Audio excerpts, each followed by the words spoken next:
a lot of young people ask, what are the important decisions, the really important decisions I'm having to make in the next 10 to 20 years? Not just, should I go to get some coffee or not, but the really fundamental rock bottom decisions I have to face in the next 10 to 20 years. I say that's really wise to ask at this phase of a person's life. And the number one decision that a person faces when they're young, in their 20s, 30s, is when you draw a little rectangular box, an little empty box, and say, what word will focus the rest of my life? Then that word goes in that box. That is a decision in terms of your life focus. Is it God? Is it self? Is it money? Is it fame? Is it fortune? Is it service? What's the word that focuses your entire energy? That's a decision you have to make pretty early. And it's a reflection of who you are the rest of your life by what you put in that box. The second one is who your friends are. Decide carefully who your friends are, because listen to this carefully. Decide carefully who your friends will be, for in fact, you will become like them. If your friends are committed Christians, you'll become a more committed Christian. If the friends are secular, wild people, you'll become more like a secular wild people.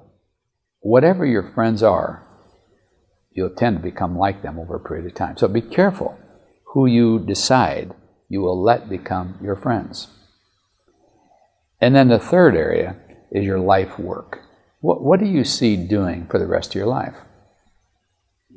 What will you do for the rest of your life? Now, here is a warning for you. Here is a freedom for you. Here is a warning.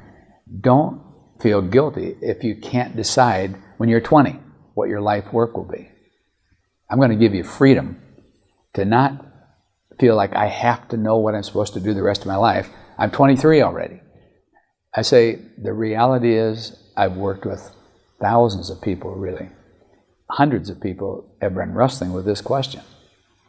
I found that a lot of people have no clue when they're 35 years old. Almost as many haven't settled it by the time they're 40. Quite a few of them haven't by the time they're 45. And I'd say 10%, 20% haven't decided until they're about 50. So if you're 25 thinking, oh my word, I don't even know what I'm going to do yet for the rest of my life. I say, relax. Relax. If you can know that by the time you're 35 or 40, you're in great shape. Now, occasionally there's a person that settles it and figures that out by the time they're 20. And they live their whole life in light of that's where they're going. But that's not typical, really. And I say, don't feel under too much pressure to decide it too fast. So what you do is you try this, and you give your energy to it. But if you couldn't see yourself doing it the rest of your life in a year or two, try something else, and try something else, until you say, this I could see doing for the rest of my life. So in terms of the decisions you have to make, one of them is what word is in the box, another, who are my friends, and another one is what will be my life work. But probably one of the real keys was on a little plaque that when I was about 8 years old, I sold my grandmother for 15 cents. And then when she died, I got it back, and it's on my dresser and at home. It says, one life will soon be past. Only what's done for Christ will last. I say, that one you better remember.